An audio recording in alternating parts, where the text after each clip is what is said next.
Hey, what's going on, everybody? Welcome back. Kellen here with Droid Life, and we're taking a look today at Motorola's newest device.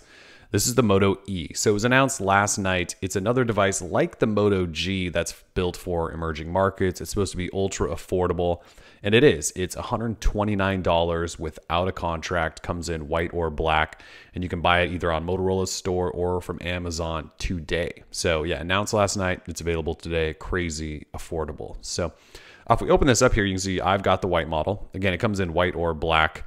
There's the device. So let's set it down real quick, though. Jump into the unboxing to make this official. And really all you get in here is a charger. And it's not a USB cord with an adapter. It's just a charger, but it is micro USB. And then you have some guides in here as well. Quick start guides, stuff like that on, how to use features. That's pretty much it for the box. It's really simple. So here you go. Let's power this bad boy on.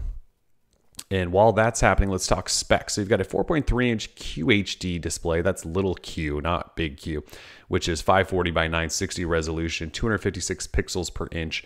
And there is also Corning's Gorilla Glass 3 on there, so it should be plenty sturdy. You have a 1.2 gigahertz dual-core Snapdragon 200 processor on the inside. You have 1 gig of RAM. And then on the back side, you have a 1980 milliamp hour battery, which can apparently last up to 24 hours, according to Motorola. You have global GSM capabilities, so it should work all over the place. You have a 5 megapixel camera on the back side. See that there. You'll notice there is not a camera on the front, so no front-facing camera, probably a cost-reducing measure there. You have 4 gigabytes of internal storage. You also have micro SD card support with support up to 32 gigabyte cards. So you have some expansion there. You have Bluetooth 4.0, Wi-Fi, and that's pretty much it. So actually, let's jump in the back here. So you can remove these backs, and this is one of the selling points here. They call them Motorola shells, by the way. But between the black and white model and the number of shells that are available, there's up to 20 color combinations, I believe. So you can see the shell here. You can buy these on Motorola's store. They come off pretty easily. Once you take that off, though, you'll notice the battery is non-removable. So again, that's 1980 milliamp hours. It's not removable. You do have SIM and micro SD slots right here, though. So slap a SIM in, take it anywhere you want, basically with GSM, and then micro SD up to 32 gigabyte cards. So you've got some expansion there. You can definitely load this bad boy up with plenty of 5 megapixel shots. So got this all sealed up. Let's take a tour. Headphone jack up top and noise canceling mic. You do have your 5 megapixel camera again on the back. And then it also does have the little dimple, which we loved so much from the Moto X and couldn't stop talking about.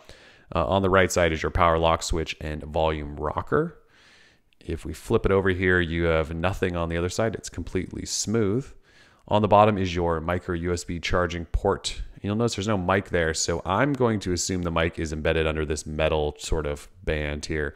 Then your speaker is up top, and again, no front-facing camera. Those are your sensors, and that's pretty much it. It's a pretty simple, minimal device. So if we jump in and look at the OS, you'll notice it is essentially stock Android. So just like what Motorola's been doing with the Moto G and Moto X, they are keeping this as stock as they can. It is running Android 4.4.2, so latest version of KitKat, and Motorola is promising plenty of updates going forward. If you scroll through the settings, though, you'll notice nothing's really changed in here. You're not going to find, the twist to access the camera or active display.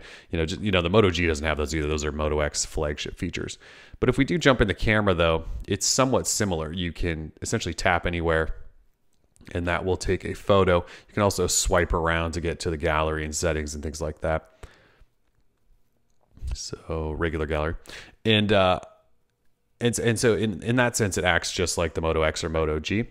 And then if you swipe from the left to right, you get into settings, which also will look familiar to anyone that owns either of those devices. So, a lot of the software is going to be the same as what you get on the Moto X, but you're not going to get, like, again, the twist action camera and stuff like that. But you'll notice in the app drawer, you do have an FM radio. So that's something unique. You'll also notice there are Motorola Migrate and Assist apps. So some of those Motorola features are there that you've seen on some of the other devices. But again, overall, it's mostly stock. It's a lot of Google apps. It does have on-screen buttons, though, so you can swipe up to get into Google Now whenever you'd like. Really, it's kind of a neat little device. It's definitely small with that 4.3-inch display. We'll probably give this some more spin. We're going to compare it to the Moto G here in just a little bit, so you guys can see that, maybe the Moto X too. we might do a full review, might just sort of give you guys some general thoughts. In hand, though, it does feel pillowy and nice. It is a tiny little guy, and Motorola has done some special things to sort of make it fit nicely in your hand, and it does. So no problems reaching notification bars and things like that. But overall, again, this is the Moto E. It's for emerging markets. It's incredibly affordable, $129, available on Motorola and Amazon already. So if you guys have comments or questions, want to know more about it, feel free to give us a shout.